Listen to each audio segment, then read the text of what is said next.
This is the Grow My Clinic podcast by Clinic Mastery, where we help you deliver amazing client experiences to grow your clinic. Welcome to another episode of the Grow My Clinic podcast. My name is Ben Lynch.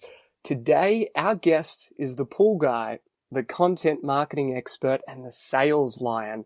It's Marcus Sheridan.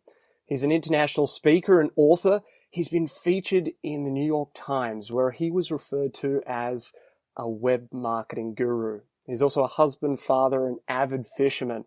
Marcus, welcome. Ben, it's great to be here, man. Excited to chat with you, and I think we're going to have a great conversation. At least I hope so, man. Of course, always. There'll be some pearls of wisdom you'll share, I'm sure. So let's dive into it. Marcus, you might say your professional journey has been a fascinating evolution, at least it is to me, from pool guy into marketing, content creation, and now speaking.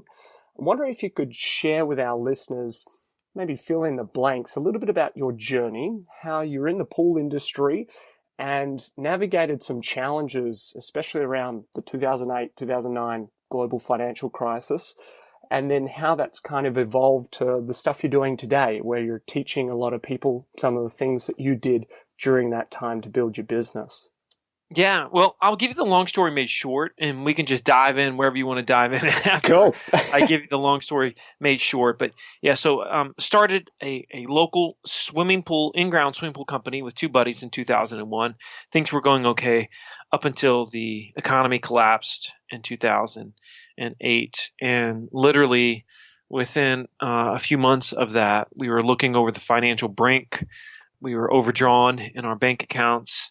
Credit cards were maxed out. We were in huge trouble. Wow. And I talked to three consultants. They all said the same thing: Marcus, you should file bankruptcy. But the problem was, if I filed bankruptcy, I was going to lose my home. My two business partners were going to lose their homes. My 16 employees at the time would have lost their jobs, right? Wow. So we had to figure out a way how to get back over that edge. We had to do it pretty quickly. And we really didn't have much money at all to do it with, Ben.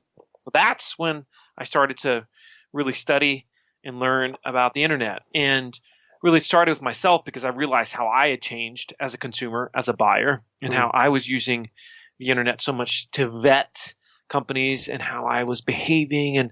And so as I was reading this stuff about the internet, and I saw these fancy words like inbound marketing, content marketing, social media blogging, all that stuff, what I heard in my simple pool guy mind was, if you just obsess over the questions that you hear every single day from your prospects and from your customers, and you're willing to address those questions, good, bad, or ugly, honestly and transparently on your website through text, through video, you just might save your business. And so our core philosophy became what is today known as the ask, you answer, which is that very obsession with the willingness to address what the customer is thinking, whether it's a question, whether it's a, hey, I want to see it this way, or I want to buy it this way, I want to learn it this way, that the business is willing to adjust. And because we did that, we essentially became the Wikipedia of our space. And today we have the most trafficked swimming pool website in the world. We're the largest fiberglass pool builder in the United States.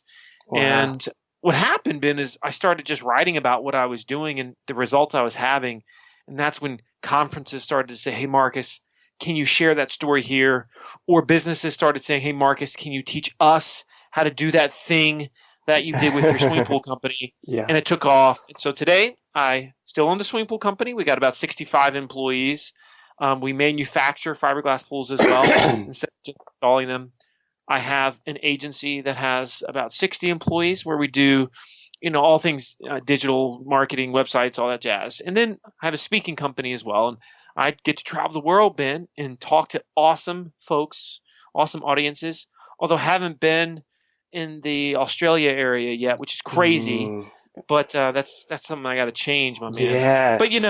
But that's what I'm doing today, and that's the quick pool guy story. Wow. And take us back then. Obviously, that's a distressful time when the crash hits and you're facing bankruptcy and all these challenges are right in your face. And you go to do your own research, figure out that maybe this content marketing, maybe I need to learn this upskill in this area. Can you give us a bit of a timeline of when you started to do that, immerse yourself into it, and a bit of a timeline of how long it took to maybe start to see some fruits of that labor and skill set that you developed in the marketing world? Well, it was really in January of 2009. I was setting up pretty significantly. I was just reading around. And really the site that did it for me was HubSpot site, right? And Mm. a lot of people, of course, today have heard about HubSpot and inbound marketing, and it just resonated with me how they were communicating with me. So I purchased HubSpot. Of course, I put it on a credit card. Yeah. In March of 2009 on just like a hope and a prayer, basically. Yeah. And that's when I started the process of blogging. And I quickly brainstormed every single question that I had ever been asked.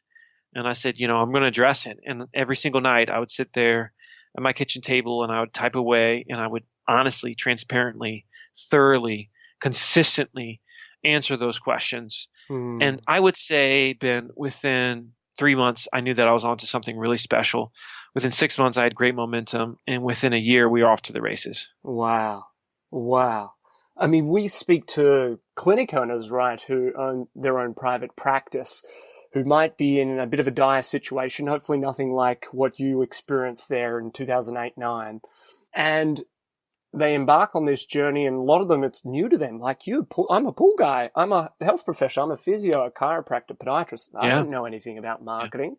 But what I love is that it sounds like you really just, I've got to do this. You immersed yourself, and I think the word there, consistently did it every day. Well, yeah, and let me address something right now, Ben, because I know you already know this, and daggone it, hopefully your listeners aren't of this mindset, but we got to address it, and that is this: anybody that's listening to this podcast tonight is gonna, you're gonna hear and you're gonna say, "Oh, that's a nice story," but the problem is, a lot of people might say, well, that might have worked for him as a pool guy in the United States and Virginia, but that's not going to work for me in my practice, my clinic, wherever that person is, right?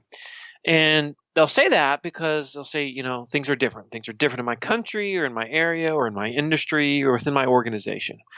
And having spoken now all over the world, one commonality is that everybody truly believes that they're different, Ben. And this is actually not a strength of companies. Because if you break it down, if you break down what business is, and let's just call a spade here. It's very important that we cover this. What we do in business is we tell people, I will give you this thing, or I will perform or do this thing for you, but you need to give me your money. That's what we do. We ask people to give us their money, which is very bold. It's very daring. And there's only one reason why somebody would give a pool guy their money.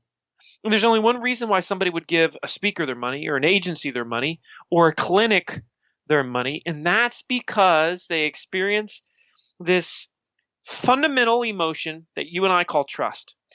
The building block of every single business in the world is the emotion of trust. That has been true for at least a few hundred years or more. And that is going to be true for at least a few hundred more years after today. And so although Facebook might not be here in 20 years, trust and the importance of it will. And so when I talk about anything that I'm talking about with you tonight, Ben, really fundamentally what we're talking about here is how can you, if you're listening to this, become the most trusted voice in your space so that when anybody has a question, a fear, a worry, a concern, an issue, they're saying, you know what? I bet Dr. So-and-so, I bet you they've talked about it. I bet you they're addressing that. I bet you I could get that answer there. I bet you they are willing to talk about the thing. Because especially when you're talking about health, think about this for a second, Ben. So much of this industry is fear and worry and concerns. And how many of those fears, worries, and concerns could we address before we're sitting in the office? And unfortunately, we allow it to happen once they get there. It should already be covered. It should already have happened before that point. Absolutely. I can't think of any other industry where there's perhaps a lot of anxiety prior to going and seeing a new health professional. I mean, a lot of people, it's quite a awkward or revealing or sensitive industry to go and speak about your health challenges in whatever respect. So that makes so much sense. Well, that's exactly right. This is what I tell professionals. Doesn't matter what you're in, but certainly in any type of healthcare space, is if the patient is seeing your face and hearing your voice for the first time when you see them at the office and they shake your hand. We have a problem. We failed them. Because when they shake your hand for the first time, they should say something like this: "Wow, you're even taller than what you look like in the video," or Yeah. "Gee, I feel like I already know you," or "Everything that I've learned about this particular situation that I'm having, I learned it from you, and I just want to thank you for that." That's what should occur before that. And some people might say, "I don't think that's possible." Oh, no. No, that's 100% possible. That's the world in which we live. That's where we're all headed. Yeah, absolutely. Let's dive into some of the pragmatics of it then, Marcus. Obviously, you've talked about producing content, written, video, audio content. A number of clinic owners say to us, "I'm working so many hours already. I don't have time for this. I don't know where I'm going to fit it in." I'm sure you hear this across the world when you're speaking and to various industries. How do you respond to that person that says, I don't have time to do this? Yeah. So I've done this a good bit in many industries, healthcare being one of them. I've worked with clinicians. I understand how they roll. I understand everybody's too busy until they value the thing, right? Everybody's too busy. I mean, people that look at my schedule, they're like, "Marcus, you spend 125 nights a year in hotels," which is what I spend because of travel. Like, how do you have time for anything? Like, how do you even see your 4 kids? Like, I spend about 250 hours a year on a boat with my son. Wow.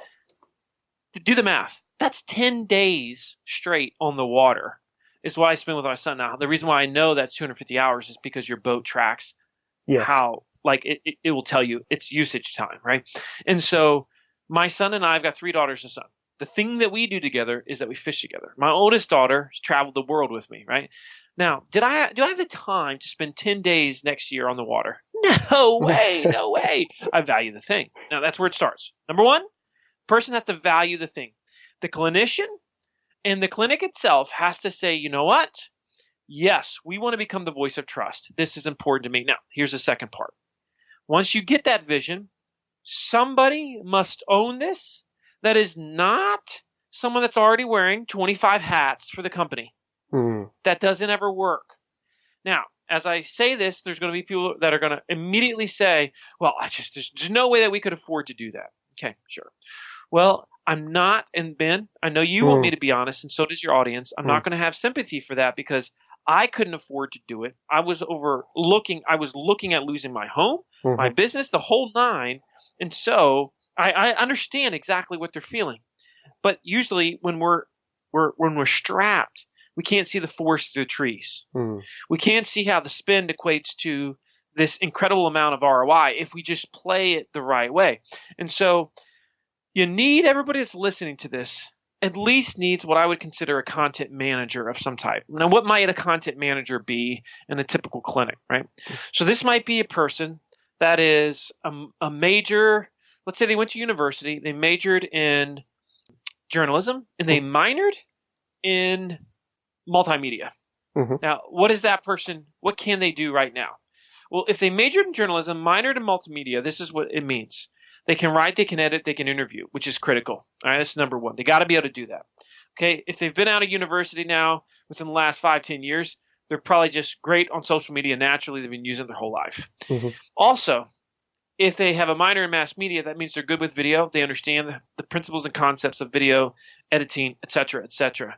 And the other element to this, Ben, is many of them get a job right now. Why? Because journalism has gone down. It's gone down the commode. Yep. So what's happening is we've got a very high supply of a skill set with a low demand, and you can get this type of employee without spending an arm and a leg, right? And this fills a major need in the marketplace. Now, for many of you that are listening to this, because you might be in an area where there's other universities, you can clearly all day long get interns that could be producing videos for you for almost nothing. You could get interns that could be helping write content for you for almost nothing. But I would suggest that you have one owner that manages the interns, at which point you can just double down. I mean, you can just absolutely crush it in terms of the amount of content that you're able to produce. People are thinking this right now. You're like, what? How much are you talking about, Marcus? Okay, here's what I'm talking about. What I'm talking about is, as a clinic, you want to be producing at least 150 pieces of content a year. That's the bare minimum. Text and video, at least 150, preferably above 200. Now you say, how? What? 200? Yes, that's what I said. Yeah. Now, why? Because there's way more than 200 questions about that thing that you do. Trust me, way more than 200 questions. Yeah. And there's certain questions that move the needle, and we got to make sure that we address those, all those fears, all those worries. Think about it like this, okay? You take a typical clinician that offers a particular service, and let's say it's a podiatrist. I just went to a podiatrist recently, right? Yeah. And so there's a whole set of things that they deal with. What percentage of the questions that they deal with, whether it be a phone call from the patient or whether it be that first meeting with the patient, what percentage of the questions from the patient are the exact same questions? The answer is somewhere between 80 to 90%. Yeah. So why have we not already addressed those questions, Ben? It's because we're not thinking like teachers, and we're allowing all this to happen on the front end, where all the studies have shown that 70% of the buying decision is made before the customer talks to the business. In other words, before they talk to the doc, before they talk to the specialist, they are already 70% home based on the digital vetting that they did before that moment. And so we've got to make sure during that 70% that we are the ones that are leading the conversation, that they're learning from us, and that they're saying, my goodness, these guys, this clinic, this doc, whoever, I feel like they get me, they understand me, and they were the ones that were willing to call a spade and help me understand my situation. Yeah. Wow. I love the distinction there about thinking differently about a content manager that might be an extra addition to your team. You've spoken about before perhaps having your current team members, whether it's an administration receptionist or some of the practitioners, do content, and maybe the apprehension of the business owner or clinic owner handing over the reins and letting them get in front of the camera or behind the microphone or behind the keyboard. Can you speak a little bit about that? Because you obviously presented a great idea and looking at things differently for the journalists out there who can't get a job, and perhaps we could tap into their skill set. What about the current team members and addressing some of those fears, Marcus, that people have of, well, I am the business. I am the owner of this business. I can't have my team members be the front and face of it. How do you address that? So a couple things to think about here. It's a very legitimate question, right? And so, first off, when somebody comes to the office, who are they going to talk to? Remember, the idea is that they meet your team before they meet your team. That's the idea. And so, can they do that in the digital sense? Now, that content manager, their job is to make everybody's life easier. So we don't want to turn the team into writers, for example, because they will push back, they'll resist, they'll be slow, and the stuff won't get done. The work won't happen. So that's why we get somebody with journalism skills. They can interview the subject matter expert, and they can turn that into a piece of textual content, or they can interview the person on camera and turn that into, again, a great piece of content for, let's say, your YouTube channel and for your video embeds and for your email marketing that you do, et cetera, right? And so whether I find when it comes to most clinics, let's say, usually, let's say you've got 2 or 3 or 4 clinicians, usually they have certain core strengths, right? Areas of expertise. And so if they catch the vision of this, they're going to say, okay, all right, so what you're telling me is I've got an hour this month that I've got to meet with the content manager, and we're going to cover, these questions during my interview. Yep, that's all you got to do. And just think about it. In 1 hour, generally speaking, you can render somewhere between 6 to 9 videos more often than not. 6 to 9 videos if you have any clue as to what you're doing as a company. And so let's say you've got 4 clinicians on staff, and each one of the 4 spends 1 hour a month. Do the math. We've got a minimum of 20 plus pieces of content that we've just produced at 4 hours. I'm not exaggerating about this, Ben. Yeah. Now, people might say, well, I'm not good on camera. That's not true. That's baloney. I've never had a clinician tell me, and again, I've done a lot with docs. I've never had somebody tell me, yeah, I'm just not good talking with people. Because even if you're not good, you got to figure it out. Yeah. You have to. It's part of the training. It's part of the job. You have to learn to talk with people. So everybody says, yeah, I'm good talking with patients. Okay. So if you're good talking with patients, then we have to stop seeing the camera as a camera and start seeing it as a patient. But this is also why we again have this journalism professional, because that person on staff, that's who's doing the interview. That's who the clinician is talking to. And because it's done in that light, like they're talking to the content manager like they're a patient, essentially, they're answering the question like they would almost to a patient, it's more effective that way. And you'll see that they just can flow in these conversations. I mean, most of these clinicians have been answering these questions every day, all day, for years. Yeah. This isn't hard for them. No. It's not hard at all. It's right there, right in front of them. Exactly. Hey, Marcus, let's break it down a little bit here. You speak about the big five, and perhaps as a bit of a practical way for people to look at producing this content.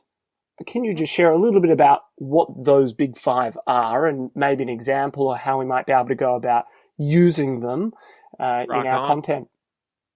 Yeah. So the big five is the game changer.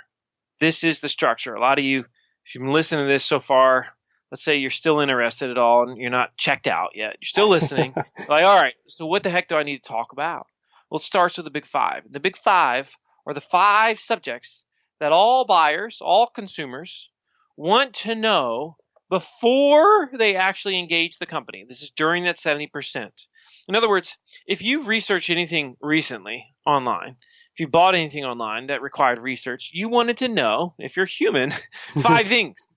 And we want to know these things before, generally, we actually engage the company. That's the key word, before we engage the company. What are the 5?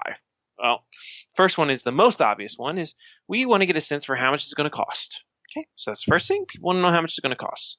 Second thing people want to know is, what are the potential negatives or issues with that thing? Or in this case, with the procedure, right? Number 3, we want to know, how does that thing compare to that other thing that we're also looking at? Number 4, we want to know what everybody's saying about that thing. In other words, reviews. And number 5, we want to know what the best thing is. Now, you might say, well, how does that apply? Okay. Well, let's look at it. So if you're a podiatrist, let's just say, let's use that as a simple example, right? So if you're going to do a cost one, you might say, what is the average cost for custom orthotics, right? So that might be one. Great one. Now, before you judge that, listener, trust me, we'll come back to cost here in a second. It'll make sense. Number 2 might be problems, right? Might be problems. And so problems might be the pros and cons of custom orthotics, everything you need to know. Okay, so that could be an article, that could be a video, whatever it is. Yep. Number 3 is versus, comparisons. We might say custom orthotics versus store-bought, or versus the walking company, like which is I use their orthotics right now. So which is best, which is better, right? So that's another one. Number four, which is reviews. And that might be a review of the top 5. You could either go podiatrist in a particular city, okay? Or you could say a review of the 5 best store-bought orthotics inserts, or whatever you call them, on the market in 2018. That's an example of how that you would do that. And then, of course, best is, we kind of already with that one, but you might say the 5 best podiatrists in, and choose your city, right? That's an example of it.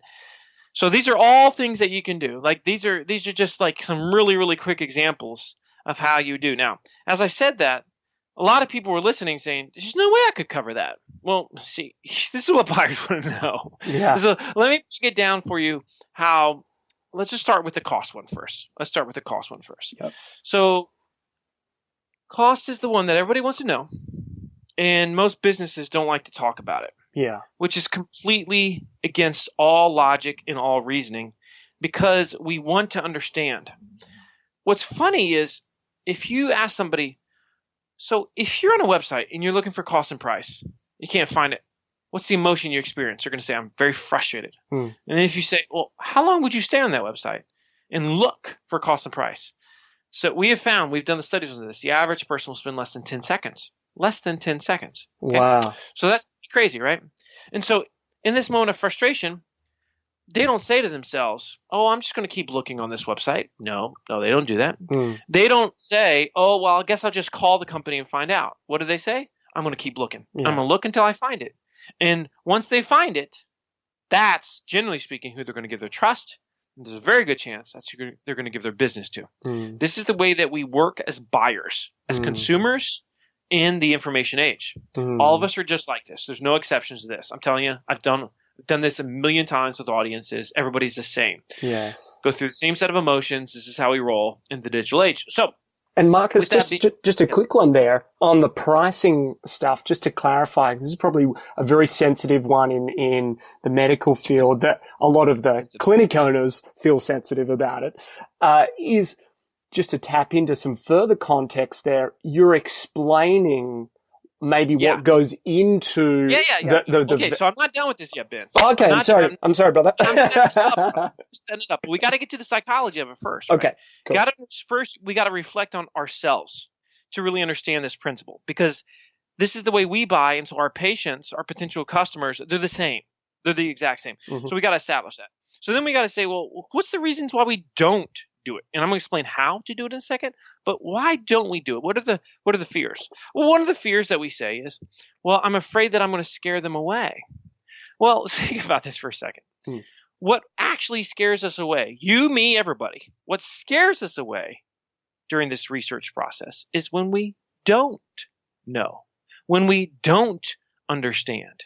You see, ignorance leads to inertia, or in other words, inaction. It causes us not to pick up the phone. And so that's number one. And let me give an example of that. Like, let's say that if you're listening to this right now, let's say that you decide to go to a new restaurant tonight, and let's say that you're going to take a loved one, and you've never been to this restaurant. You wanted to make sure it's a great experience. Before you go to that restaurant, other than make a reservation, you're going to do two main things before you go to that restaurant. The first thing you're going to do is you're going to look at reviews. And the second thing you're going to do is you're going to look at the menu, because you're human, and that's what we all do at this point. But here's where it gets interesting, Ben. If you go and you look at the menu and there is no pricing, are you still going to go to the restaurant? And this is what I found, that 80% of all people in that moment won't go. And it's not because they can't afford it.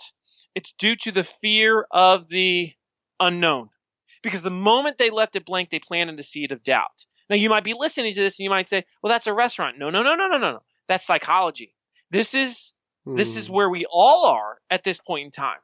You can take it across all industries. I've done the math. I've looked at the data. We have the customers. We have the clients in different spaces and know exactly how this works. Now, another reason why you say, well, we can't do that, Marcus, is because it depends. It depends on their insurance carrier, or it depends on, this, or it depends on that, or whatever that thing is.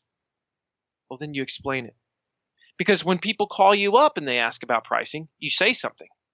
So people are calling your office right now, and they're asking you about how much these things are before they come in. And you're spending a ton of time explaining it. What if you just explain it on the front end, this concept of it depends? And so to give you further sense for this, when we embrace the philosophy of my pool company of they ask, you answer, the first piece of content we put on our website was how much does a fiberglass pool cost? And we explained it. We said buying a fiberglass pool is a lot like buying a car. There's a lot of options. There's a lot of accessories. Here's a list of all the options and accessories that would drive the cost up, that would keep it down. Here's some ranges. That's what you might spend. Here's the really basic pools, and here's a range for them. And if you want a really complex pool with lots of bells and whistles and features and landscaping, here's some ranges there. But ultimately, the answer to your question is it depends. But here's where it gets really interesting, Ben. As soon as we did that, two things fascinating started to happen. First thing is when people were calling me, they were saying now, whereas before they used to say, "Hey, Marcus, give me a feel. What is this going to run me?" Now they were saying, "Marcus, I just want to thank you. Finally, somebody was willing to address my question." Because the fact is, people don't practice buying swimming pools. They weren't taught in school how to buy pools. But were they taught in school how much custom orthotics should be? No, they weren't. We don't know these things until we actually are forced into this situation. We don't know. And unfortunately, too often as experts, we allow ignorance to exist, which induces inaction and or fear. That happens all the time. And so we embrace this. Customers started saying, wow, that's wonderful. But from a search perspective, when somebody would go online, to this day, if you go online here in the United States, North America, and you search any question about how much a fiberglass pool costs, we're the first ones you're going to see. And because we have tracking, Ben, because we use HubSpot analytics and we can track where traffic comes from, where leads come from, where sales comes from. Okay. To make a long story really, really short, I can tell you since the day that cost article was written, how much does a fiberglass pool cost? It's generated over $5 million in sales that we would not have had. Wow. Had we not addressed that simple question. And oh, by the way, we never said exactly what a fiberglass pool costs because you can't. But you can address the question. And see, this is the caveat, Ben. People think that I've got to answer it. No, you don't. You've got to teach me so I understand why it is what it is. You've got to address it, but you don't have to make it black and white. You don't have to put a rate sheet on there. You don't have to put an exact price on there, but you got to be willing to help me understand so I'm not living in the dark. Does that make sense? Boy, does it ever. That is an absolute pearl. Everyone, I'm sure, listening is noting that down because it is quite common practice for a lot of clinic owners to put a price sheet up there, like you were referring to, a schedule of fees almost.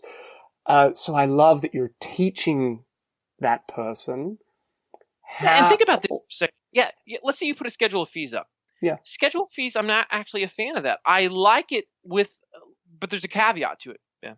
Because if you put fees up next to it, you've got to have a link, a play button, something that says, understand why it costs this much. Right.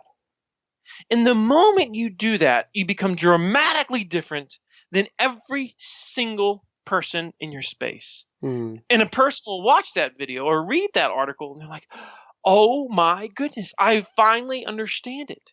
And again, you'll become that voice of trust. Wow. Absolutely brilliant. Take notes there, people on the other end of the line. I think that's something that we've found personally to be very, very effective as we continue to build out things. But boy, I love that. And let me give you one more example of the Big Five because I can't like. Of course. Like this is the other one that's a total game changer for local businesses. Anybody listening to this is going to be like, "Whoa, I can't believe he just did that."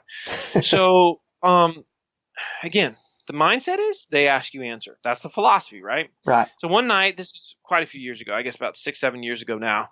I've been doing the ask you answer. I was sitting with this couple and gave them a quote for a swimming pool. And at the end, they said to me, Marcus, we like you. We really do. We think we want to do business with you. But if we don't do business with you, is there anybody else that you might recommend? And I thought to myself, daggone, I hate this question because it meant they probably weren't getting the pool that night, and they did not. So I didn't sell the pool, Ben, but I did have a long drive home, and I thought to myself, well, they asked the question, which means I need to answer it. So I went home that night, and I wrote an article, and the article was entitled, Who Are the Best Pool Builders in Richmond, Virginia? Review/ratings. And I came up with a list of 5 of the best pool builders in Richmond, Virginia. Now, here's what's crazy. Fact number 1. As you're hearing this, you're saying, this is really, really bold. Well, guess what? I didn't put myself on the list. And you're like, how did you not put yourself on the list?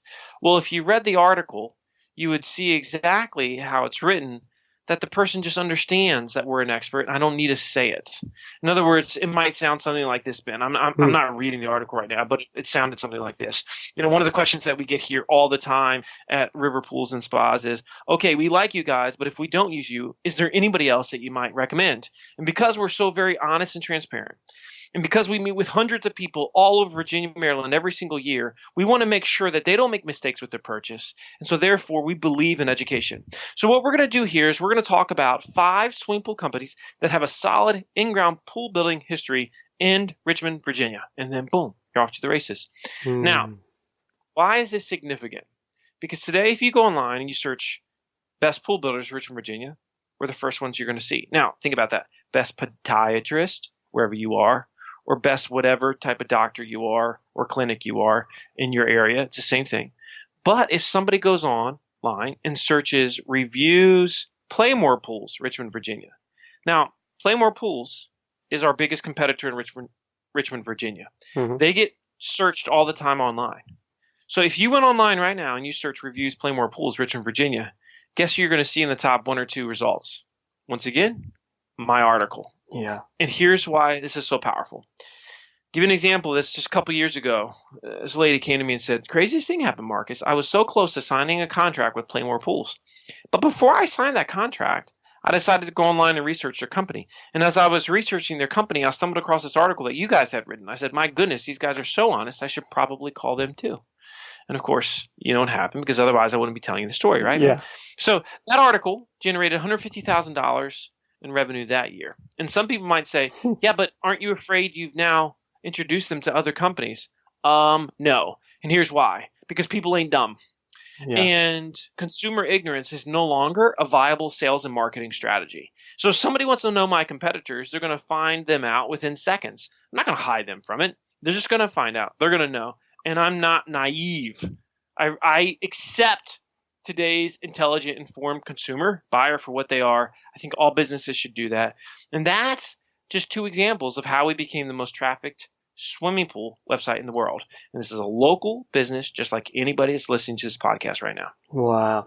There are some real pearls in that, and I'm sure this is an episode to re-listen to and jot down some of the practicalities that have come out from here, Marcus. Where would you start if you're sitting in front of a clinic owner now, amongst all these incredible things that they can do and perhaps the big to-do list that they've already got?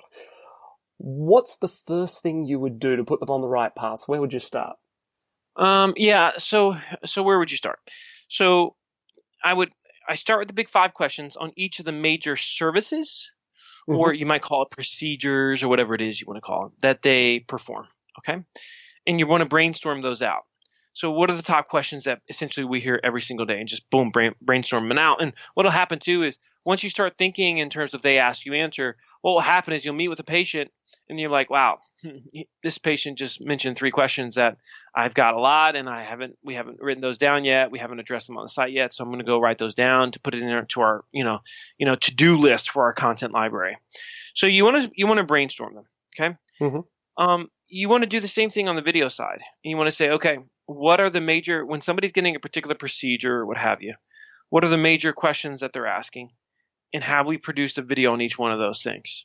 That's where you start. You don't want to overcomplicate this, Ben. I mean, literally, you do not want to overcomplicate this. Yeah. That is where you start with this process. Wow. Well, get started. That is so practical. What I love is sometimes, Marcus... Let's not make it more of a science than what it is. You know what I'm saying? Yeah, for sure. Exactly. But a lot of marketing conversations that we have, they can be a little meta or a little bit... Oh, my goodness. They can be terribly meta. And you get lost in the weeds. And the worst part is, look, when we do these things, when we teach like this, guess what we're doing? We're teaching so as to build trust, which ultimately builds revenue. So... when we do this, the goal isn't to sound smart. It's never the goal. The goal is that the person that's hearing it, the receiver, nods their head, that they're able to say, I get it. I understand. Thank you so much. That is the goal. That is the goal. Communion. That's what we're striving for here. Beautiful. I think to simplify everything, they ask, you answer. Sorry, absolute gold. I love it. Marcus, how can the listeners on the podcast today reach out and get in touch with you or follow what you're doing? What can they do to follow up from today? Yeah. So, okay, folks, far and away the easiest way to really embrace some of these principles is read the book, They Ask You Answer. It's on Amazon, Barnes & Noble, et cetera, et cetera. You can get it on Audible. I wrote the book mainly to convince CEOs, presidents of companies, because so many frustrated marketers out there already get this. And so it wasn't written for them, although they're like, wow, the strategy is amazing, and I can't believe we didn't think of this already, right? But that's where you want to start, is with the book. Now, obviously, you can contact me if you're listening to this. My personal website is Marcus Sheridan, SHERIDAN.com. So you can find me there at marcussheridan.com. I speak all over the world. So daggone, if you're listening to this in your industry, especially if you're in the down under in those areas and your industry is having an event, I got to come out there. It's crazy to have. I've been all over the world. I've been to Africa. I've been all over Europe speaking. I haven't been out in that part of the world. So that's another place to find me. And I do want to say this to you, because I just thought of something, Ben, I got to mention, and that is this. Some people are saying, well, geez, my industry's saturated. Hadn't this all been done already? First of all, the answer is no. Second off, even if you never got a search visitor from this, but somebody was a referral to your company, and before they called you, they went and visited your website, would they leave saying, my goodness, these guys, I trust them, I love them, I believe in them, I'm absolutely calling them, I'm going to give them my trust, my health, because that's what we got to achieve. So it's not so much about just search visitors here, although that's going to happen. Don't buy into this idea that people won't take the time to learn. Don't buy into this idea that your industry is too saturated. Don't buy into this idea that you are not a teacher and that your voice as an expert, as a subject matter expert, as a clinician doesn't matter, because it does. And your patients need to hear from you, and daggone it, they need to get to know you before they actually see you face to face and shake your hand. That is our goal. Love it. Absolutely love it, Marcus. Thank you so much for spending some time with us today, inspiring some mind, opening some minds, and giving them a really practical roadmap to do something today about it. So thank you so much. My pleasure, buddy. Awesome. Thank you for tuning in to another episode of the Grow My Clinic podcast by Clinic Mastery. We'd really appreciate your honest reviews and ratings over on iTunes, and maybe share the love with a friend on social media by sending them a copy of this recording. You can head over to our website, clinicmastery.com, for all of the show notes. And we'll see you on the next episode of the Grow My Clinic podcast. This is the Grow My Clinic podcast by Clinic Mastery, where we help you deliver amazing client experiences to grow your clinic.